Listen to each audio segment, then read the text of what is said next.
Québec Championship. Dans le coin bleu de Montréal, pesant 161,8 livres. In the blue corner from Montreal, weighing 161.8 pounds, Jex Fontaine. Fontaine.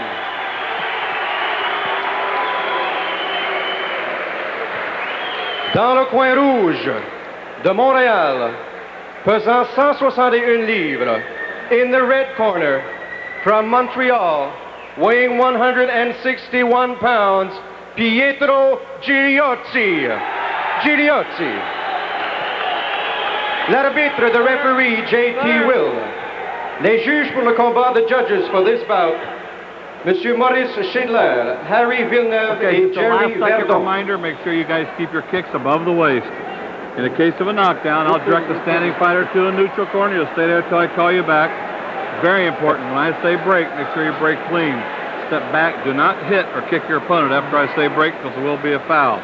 Don't hit or kick your opponent if he's on the floor. It's also a foul. There's no holding, no clinching. I'll only give you 2 warnings. After that, it will be a point deduction. Don't throw away any points for fouls unnecessarily. Shake hands. We'll begin with the bell. Alors voilà, Pietro Gigliotti. Vous avez vu la différence de taille, hein? L'autre le mange par une tête. Mais Gigliotti a mentionné que ça ne l'effrayait pas du tout. C'est pour ça qu'il s'est entraîné avec Jersey Long et Daryl Hennigan, qui sont, en tout cas, on connaît la force de frappe de Hennigan et on connaît les jambes de Jersey Long. Définitivement. Gigliotti aussi, c'est un gars qui est un peu un type nerveux. Puis pour cacher sa nervosité, il est tout le temps agressif. Tente d'intimider l'adversaire. Fontaine qui s'entraîne depuis quelques semaines à peine au gymnase Super Action avec oui, mais ça va être ceci, ça va être un combat rempli de... C'est possiblement un combat dans le genre qu'on vient juste de voir. Une très belle droite. Une bonne droite de la part de Gigliotti. Un peu trop d'agressivité de la part de Gigliotti. Un peu plus, il allait se retrouver dans les bras de son entraîneur Michel Labonté. Gigliotti, les couleurs de l'Italie. Culotte blanche avec de l'éclair rouge. Et il y a une bordure verte également au bas de ce culotte. Fontaine, lui, qui a une culotte verte. Les couleurs, ça, du gymnase Super Action. Premier round. Jusqu'à maintenant, Fontaine a été passablement calme. C'est pas son habitude, normalement. Non, je crois qu'il veut voir un peu le plan d'attaque de Gigliotti. Fontaine, c'est un gars qui est très calme, mais c'est un gars qui encaisse aussi. On se rappelle, 7-8 mois passés, on l'avait au plancher d'une directe de droite, puis il avait tombé la tête d'un câble, puis il restait là, puis il s'avait relevé, puis il est revenu et gagné le combat contre Bonami, je crois. Ouais. Jean-Paul a de la grande visite. Hein. Je regarde ça tout près de nous. Il y a Jean-Paul Champagne qui est le grand patron de TVSQ. Mais je le vois là, en compagnie de Jacques Bouchard. Ah oui? Qui ont été à un certain moment les fondateurs de l'agence BCP. Ah oui. Et c'était la première agence, je me souviens, dans le monde du football en 1967, je pense, qui avait été chercher le million. Au moment où 1 million valait 1 million, là, sans les taxes d'aujourd'hui, et ainsi de suite. Alors, le B, c'était pas Bouchard. Pardon? Le B, c'était pas Bouchard. Il y avait Bouchard, Champagne et Pelletier. Voilà. Alors voilà, c'est la fin du premier round. C'était un round quand même assez bien partagé. Peut-être un léger avantage à Gigliotti à cause, justement, de son agressivité. This is a preliminary fight, right? Fontaine, ça ne sortait pas tellement. Non, mais dans le cas de Gigliotti, il faudrait tout de même lui donner la chance de pouvoir trouver la marque de son rival. Il est presque 9 pouces plus court. Ah, il est pas mal petit. Ouais. Oui. Vraiment pas mal petit. Il a de la grandeur. Quand je dis pas mal petit, ça veut pas dire qu'il n'est pas beau. Aussi. Non. J'aime autant dire tout de suite à la télévision, c'est mieux.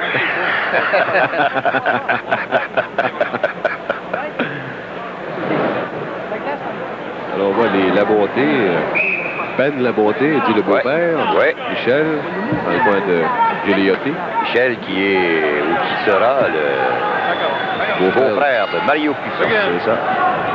Ça s'en vient dans le temps des fêtes, c'est pas monsieur. Joanne la bonté.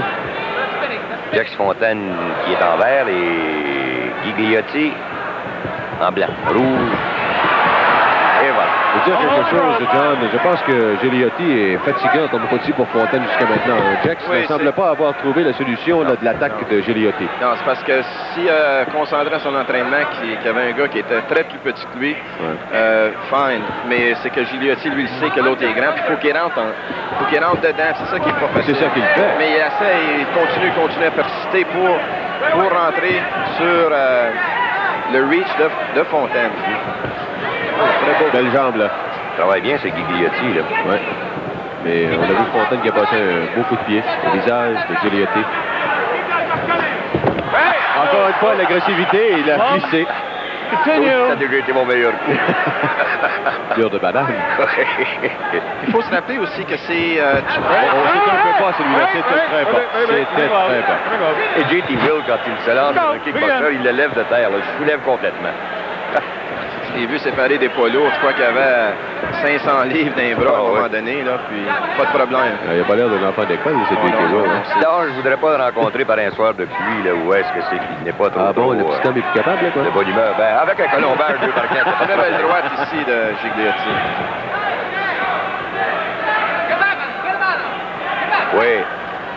Oui, on constatera que Gigliotti, dans le moment, commence à montrer une échymose assez... Oui, prononcé à l'œil gauche. C'est à l'œil gauche. Watch the forearm. Renversé de Fontaine qui n'a pas touché la cible.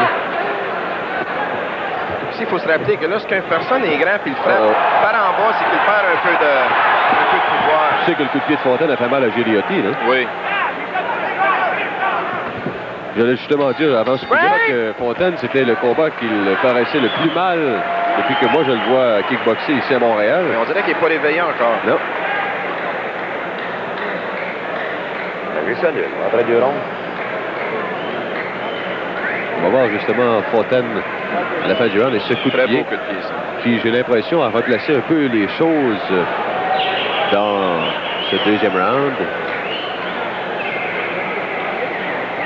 Bring that left back quick. That's his only success there. Okay. He's going to come up with that overhand. You're kicking him all over. Yes, sir. And he's getting sloppy with his left jab, overhand right, okay? Fake your left overhand right. And keep on talking. Look what you're doing for his eye. That's what happens. Keep up easy.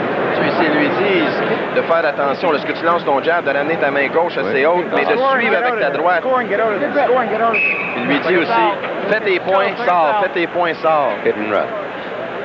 Ah, c'est ça qu'il doit faire parce que Gigliotti n'a pas le choix. Il doit constamment pourchasser Fontaine à cause justement de la grande différence qu'il y a dans la portée. Oui, des coups de pied au ventre, là, renversé un autre. De la part de Gigliotti, une droite, et la Fontaine est en difficulté.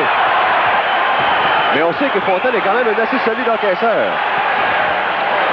Oui, définitivement, parce que je l'ai vu prendre une droite, mais il l'a envoyé au plancher, il s'est relevé, gagner le combat. Ouais. Mais Gigliotti continue d'impressionner fortement. Oui. Elephant rope. Push out.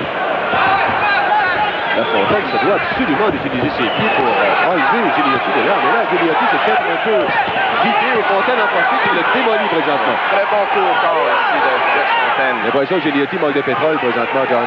Oui, oui. C'est complètement vidé là et Fontaine en profite. Il est complètement inerte dans le coin. Gigliotti, ça pourrait être la fin du combat s'il ne fait pas attention à lui.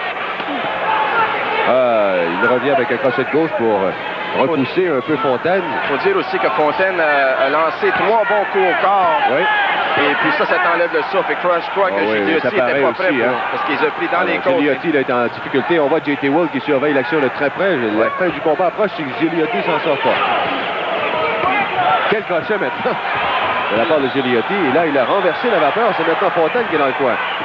Mais Fontaine qui à nouveau retourne la situation. Et là, Gigliotti rate complètement. Ça, c'est le signe de fatigue. Il saigne la bouche et du nez aussi. Hein. Gigliotti est complètement vidé, par exemple. Oui, et puis on le voit qu'il lance très haut, mais maintenant, il lui reste cette ronde à finir et puis une autre ronde ensuite. Même 2. Alors, j'ai l'impression qu'il aura de difficulté à poursuivre. C'est la... Et voilà. Compte de 8. compte. Oui, très bon. Très bonne Oui, il était décision temps de parce que ça fait au moins 1 minute là, que Gigliotti est en sérieuse difficulté. Là, on surveille, il y a une coupure oui, à la pouce. lèvre, je pense. Et est-ce qu'on va demander au docteur Meunier? Oui, je pense que oui. Oui, voilà le docteur Meunier qui fait le tour du ring. Évidemment, on arrête le chronomètre pendant ce temps-là. Et ça, c'est une chose.